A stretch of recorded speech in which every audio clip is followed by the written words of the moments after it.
Makalipas ang 3 oras na pagkakatulog, ay nagising si Magnus. Pilit niyang iginagalaw ang kanyang kamay, pero nagulat siya nang malamang nakatali pala iyon sa likuran. Agad niyang inilibot ang tingin sa paligid. Napansin niyang naroon sila sa silid sa mismong kubo na kanilang pinuntahan noong hapon.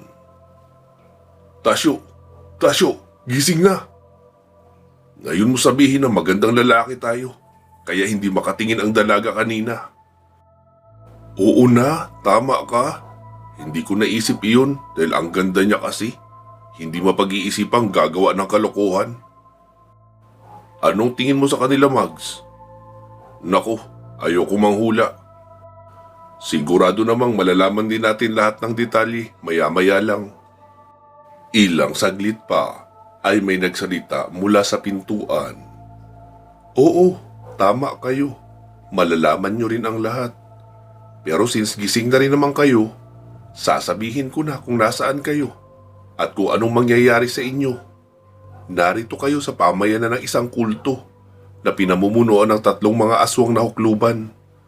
Ang mga kabahayan rito sa ibaba ay kasapi ng kulto sa malaking pamayanan sa itaas.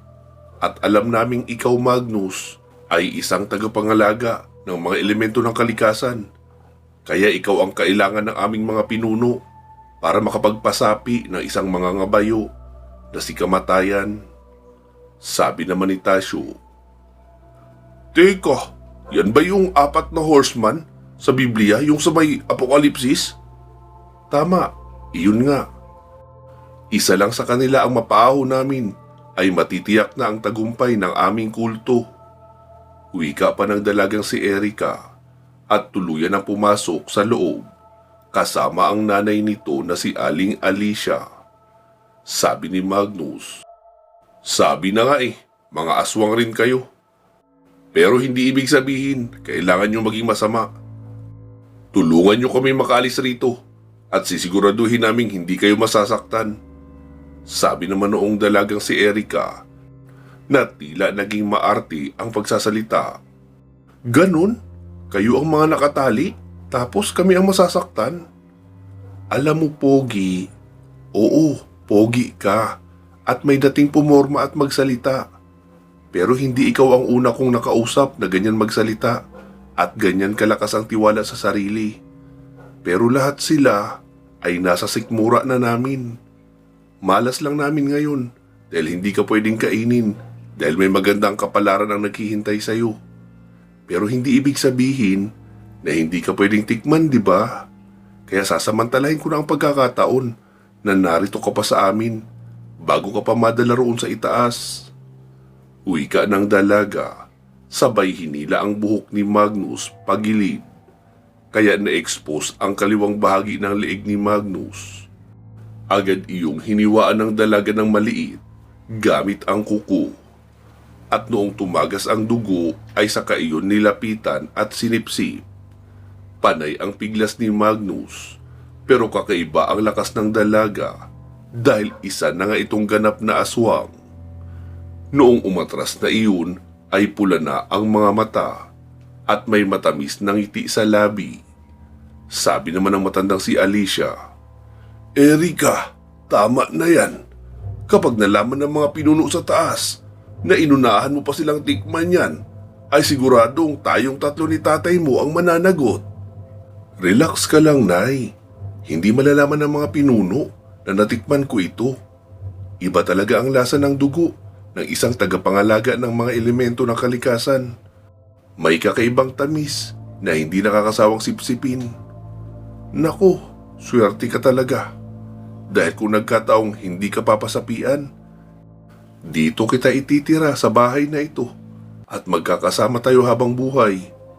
Hindi kita papatayin para habang buhay ako magkaroon ng supply ng matamis na dugo.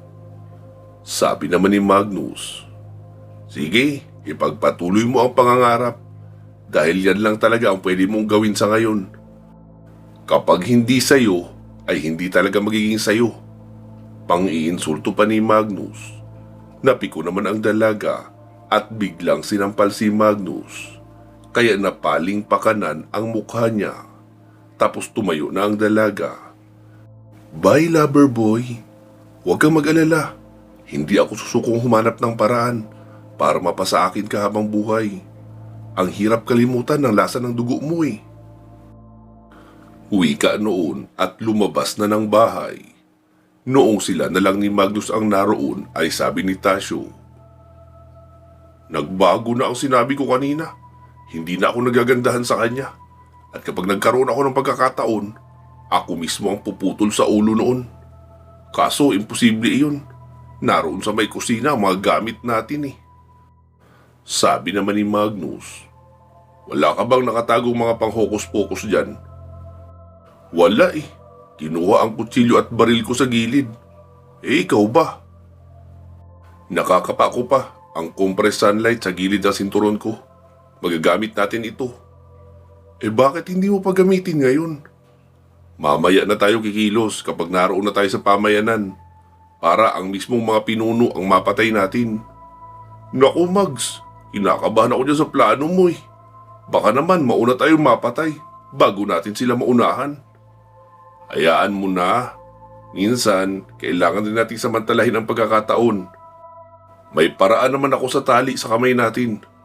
Basta kapag wala na tayong tali ay kumilos ka na agad at lumipol lang mga nasa paligid. Unahin lang natin ang mga pinuno tapos tumakas na tayo. Tama ka ng sinabi kaninang hapon. Kumagat lang tayo ng kaya nating nguyain. Hindi natin kailangan patayin lahat ng aswang sa bayang ito. Ang mahalaga lang ay makapatay ng marami. At kung maaari ay ang mga pinuno ang mapatay natin. Dahil mahihirapan silang bumangon muli kapag ang mga pinuno nila ang nakuha natin." "Okay, sige. Sasang-ayon na lang ako kahit kinakabahan talaga ako dyan sa plano mo."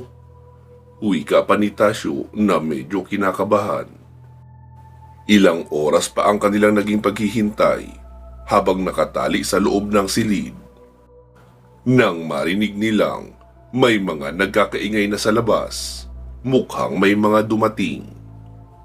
Ilang saglit pa ay may mga nagsipasok na mga kalalakihan sa loob ng kubo. Agad silang kinaladkad papalabas. Sabi noong isa, "Huwag nyo na subukang sumigaw. Kung ayaw nyong lagyan pa namin ng busal ang mga bunganga nyo." Sabi naman ni Magnus, "Ano pang silbi ng pagsigaw kung buong pamayanan na ito ay mga aswang at kasapi ng kulto nyo? Ano yun, magpapagod lang kami? Mabuti at alam mo ang bagay na iyan." Sagot noong isang lalaki, tapos sinimulan na silang palakarin. Naglakad sila ng kalahating oras papunta sa pamayanan kung saan naroon ang mga pinuno. Pagkarating sa pamayanan ay pinaupo sila sa gitna ng isang bulwagan. Tapos may pumasok na 3 mga nakarobang matatanda. Noong alisin ang takip sa ulo ay nakita nila Magnus na isang babae at 2 lalaki iyon. "Maligayang pagdating sa aming pamayanan, tagapangalaga ng mga elemento." Sabi naman ni Magnus, "Anong maligaya ang pinagsasabi mo? Halos buong araw kaming bumiyahe. Pagkarating rito, mabibihag lang kami ng mga aswang. Asan doon ang maligaya? Tsaka hindi tagapangalaga ang tawag sa akin, kundi tagabantay." "Mabuti at nilinaw mo, tagabantay. Ipagpaumanhin mo. Wala pa kaming nakakasalamuha na katulad mo, kaya hindi pamilyar sa amin ang isang katulad mo. Siya nga pala, kung tinatanong mo kung saan banda ang maligaya sa sitwasyong ito, nasa sa amin. Kami ang maligaya dahil dumating na ang araw na aming hinihintay. Isang taong may katawan na kayang gawing panuluyan ng mga matataas na antas ng elemento, kagaya ng mga ngabayo na si kamatayan." Sabi naman ni Magnus, "So, sa tingin nyo, kapag napasapi nyo sa akin yung sinasabi nyong si kamatayan, ay ayos na ang lahat? Nasusulat ba sa Biblia na isang uto-uto ang katulad nilang matataas na antas na elemento? Na porket binigyan nyo ng katawan, ay pwede nyo nang utusan ng lahat ng gusto nyong ipagawa na parabang boy na utusan sa isang bahay?" Nagsalita naman ang isang lalaking nakaroba, "Matalim kang magsalita at mukhang hindi takot mamatay ah." "Oo, Tama ka. Dahil alam kong hindi man ako ang makapigil sa inyo, darating naman ang mga kasangga ko rito na babaylan at maniningil sa gagawin niyo sa akin. Eh kung ganon, mas maganda kung may iba pang dumating para naman makumpleto na naming mapaahon ang 4 na mga mangangabayo ng Astra. Mas matindi pa ngayon ang kumpiyansa niyo sa inyong mga sarili dahil hindi niyo pa nakikilala si Lino.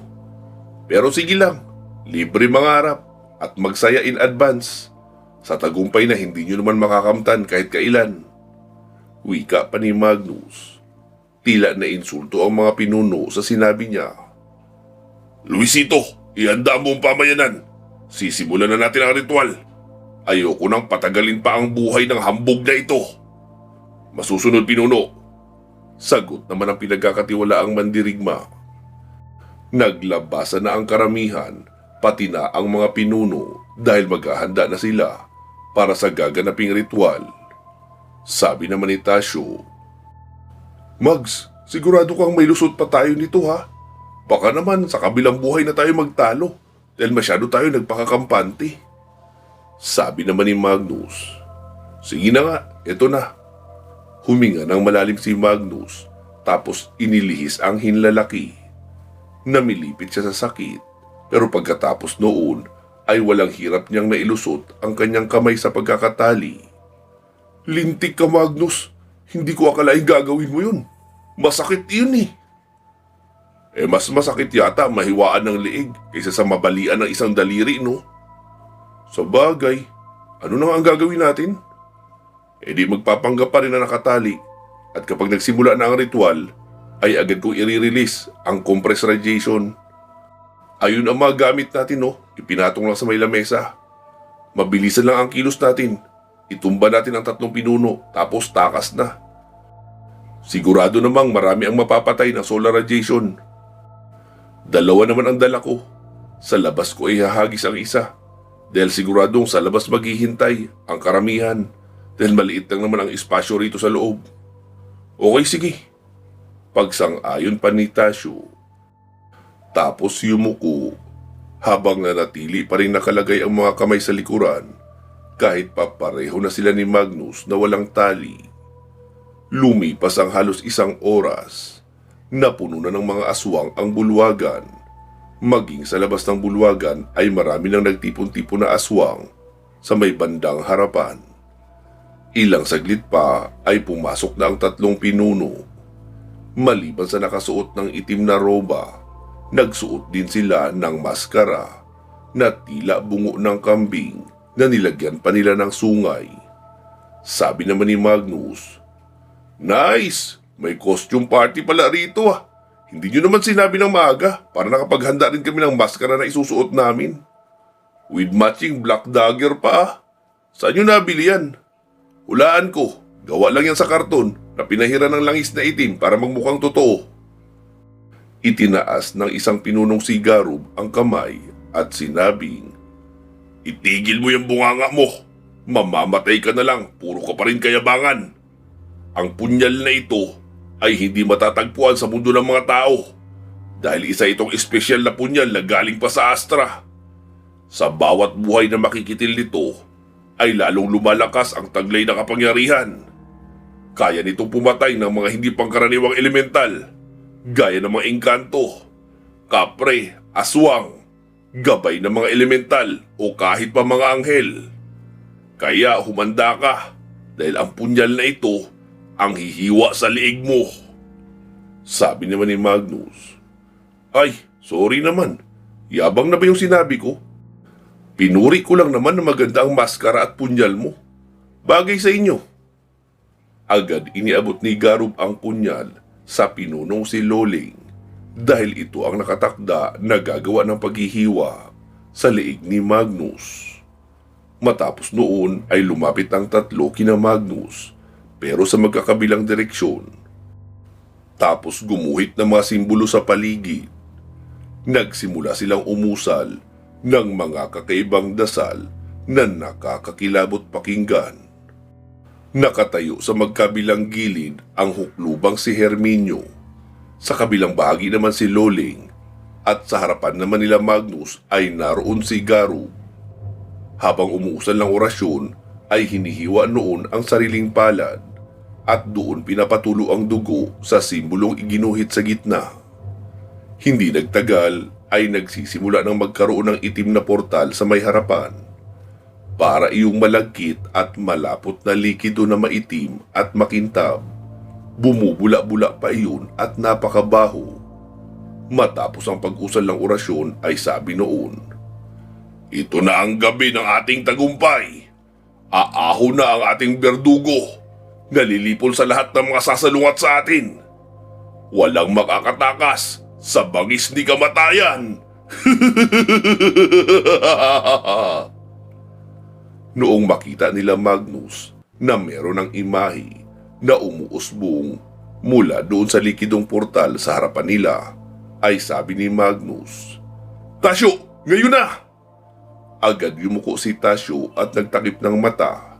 Si Magnus naman ay mabilis hinugot sa gilid ng sinturon ang maliit na lalagyanan noong compressed radiation. At doon lang din niya ibinagsak sa harapan. Mabilis kumalat ang sobra-sobrang liwanag sa paligid, kaya napatakip ng kanilang mga mata ang lahat ng mga aswang na naroon. Ang iba naman na nasa labas ay hindi makapasok dahil alam nilang mahihirapan silang makakita sa ganoon kaliwanag. Maging si Magnus ay gumapang na rin papunta sa isang lamesang pinaglagyan ng kanilang mga gamit. Noong makalapit roon ay isinuot niya ang special goggles na pangproteksyon sa radiation light. Nakita niyang unti-unting naaagnas ang mga aswang na nasa loob ng bulwagan dahil sa lakas noong radiation. Si Tasyo naman ay gumagapang pa rin dahil maling direksyon ang kanyang napuntahan. Agad isinuot ni Magnus sa kanyang likuran ang kanyang backpack. Tapos isinukbit ang isang baril. Kinuha niya rin ang goggles at bag ni Tasyo at nilapitan ito. "Anong nangyari sa'yo? Bakit maling direksyon ang ginapangan mo?" "Nasipa ako ng mga aswang kanina, kaya nawala ako sa direksyon tinatahak ko. Ito ang goggles mo, isuot mo na agad." Pagkasuot noon ni Tasyo, ay mabilis niyang kinuha ang baril at pinagbabaril iyong ilang matataas na uri ng aswang na papasok na dapat sa bulwagan. Si Magnus naman ay tumakbo papunta sa mga pinuno. Isang malakas na sapak ang ibinigay niya sa matandang si Loling, kaya nabitawan noon ang kulay itim na sacrificial knife na ginagamit kapag nagre-ritual. Agad iyong dinampot ni Magnus at isinaksak sa liig noong babaeng hukluban. Pagkabunot ay tila nahigop ang lahat ng enerhiya sa katawan noon dahil naging abo, at noong masipa ni Magnus ay nadurog na rin. Nilapitan niya rin si Herminio at itinarak ang punyal sa dibdib. Mabilis ang binunot kaya mabilis ring binawian ng buhay ang matandang lalaki. Noong papalapit na siya kay Garub, ay agad iyong bumitaw ng tigalpo kahit pa nakapikit ang mata at nalalapnos na rin ang balat. Tinamaan si Magnus noong tigalpo at tumalsik. Mabuti na lang at suot niya pa rin ang kwintas ni Maris o yung kwintas ng inang babaylan na malakas ang proteksyon. Kaya naman hindi siya naging abo kahit pa nasa mataas na antas ang tigalpo ng huklubang aswang. Nahirapan si Magnus na makahinga at nakatihaya pa siya sa lupa. Narinig niyang sumigaw si Tasyo, "Mags! Hagis!" Nakita niyang naroon si Tasyo sa likuran ni Garub. Kaya agad niyang ibinaturoon ang sacrificial knife. Pagkasalo noon ni Tasyo ay mabilis isinaksak sa likod ni Garub, sabay tadyak sa matanda. Kaya nahulog si Garub doon sa itim na portal na tila malapot na langis at hinigop na pailalim. Noong mahigop na ang matanda ay agad na ring nawala ang portal. Sabi ni Tasyo, "Tara na, Mags!" Kahit nahihirapan ay pinilit ni Magnus na tumayo. Hinila naman siya ni Tasyo noong makalapit. Pagkalabas nila ng pintuan ay agad silang sinalubong noong malaking lalaking si Luisito, ang lalaking mandirigma na protektor ng mga pinuno ng aswang. Tag-isang kamay ang gamit noon na sinakal sina Magnus at Tasyo. Nagkakaingay naman ang napakaraming aswang sa harapan.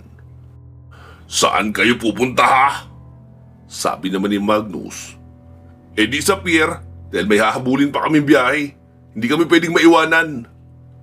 "Hanggang ngayon ay komedyante ka pa rin talaga, bata. Akala mo makakawala ka pa ng buhay sa mga kamay ko?" sabi naman ni Magnus. "Wala namang masamang sumubok." Sabay hagis niya ng ikalawang compressed radiation sa gitna noong napakaraming mga aswang na nagtitipon-tipon sa harapan. Sabi naman ni Tasyo, "Oo nga, walang masamang sumubok." Sabay putok noon ang sunod-sunod sa hawak na 45 caliber na baril. Hindi makapaniwala si Luisito na tatablan siya ng mga balang iyon.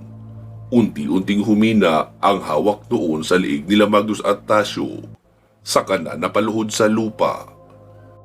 Binunot naman ni Magnus ang kanyang baril at malapitang itinutok sa ulo ni Luisito at nagpaputok ng isang beses. Doon na tuluyang bumagsak ang katawan ng malaking aswang sa lupa. Ang karamihan naman ng mga aswang na nasa gitna ay abot-abot ang palahaw dahil nilulusaw sila ng malakas na radiation. Sabi naman ni Magnus, "May granada ka pa dyan?" "Oo." "Hagisan mo yung mga nakatumpok na bahay sa unahan para masunog na, tapos alis na tayo." Agad naman iyong ginawa ni Tasyo at patakbo na silang umalis sa pamayanang iyon. Alam naman nila ang direksyon pa ibaba dahil wala naman silang piring noong dalhin sila sa pamayanan. Pagkarating nila sa kubo ng pamilya ni Hinaro, ay sumenya si Magnus na sa likuran sila dumaan dahil kailangan pa nilang kunin ang duffel bag na dala ni Magnus kung saan naroon ang kanyang dalang crossbow at mga palaso. Alam niya kasing naiwan iyon doon.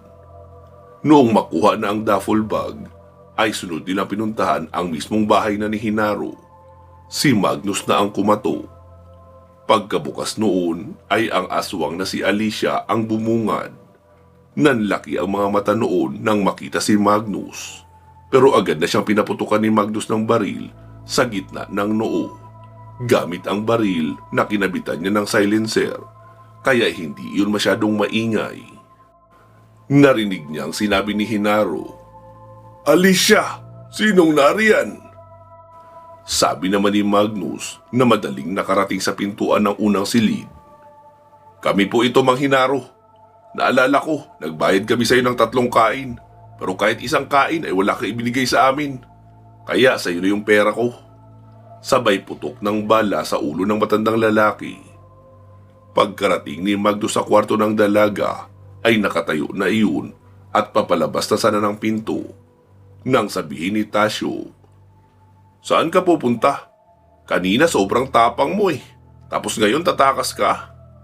Sabi naman ni Magnus, "Uunti-untiin mo ako, di ba?" Ito ang sagot ko doon. Sabay putok ng baril at binaril ang tuhod ng dalaga. Napalugmok sa lupa ang dalagang si Erica, pero hindi iyon umiyak. Umangil at nagpalit ng anyo bilang isang aswang. Binaril naman iyon ni Tasyo sa kabila pang tuhod at kabilang balikat. Mas lalo iyong nagalit at umangil. Sabi ni Tasyo, "Sayang, maganda ka sana, kaso aswang ka na bumibiktima ng maraming tao. Kaya kailangan ka na rin naming tapusin." Wika ni Tasyo sabay baril sa noon-noon. Doon na bumulagta ang dalaga at binawian ng buhay. Sabi ni Tasyo, "Paano na tayo nito ngayon?" Sumagot naman si Magnus, "2:00 pa lang ng madaling araw. Magpalipas muna tayo rito ng ilang oras. Tapos kapag 5:00 na, ay saka na tayo pumunta sa may pier. Doon tayo kumain sa kinainan natin kahapon." "Okay, sige. Inaantok na rin ako eh. Pero mukhang hindi totoo ang sinasabi ni Hinaro kahapon na may bagyong paparating. Unos lang naman ang dumaan eh. Tapos maayos na ang panahon. Talagang napakaganda ng pagkakaset up nila sa kanilang bitag. Pati ang pagsama ng panahon ay nagamit nila. para paniwalain tayo at mapasama rito. Tumayo si Tasyo at naglock na muna ng pintuan para walang ibang makapasok habang natutulog sila. Nakasikat na ang araw noong sila ay magising. Sabi ni Tasyo, "Magnus, 6:30 na oh. Tara na, alis na tayo." "Oo, sige."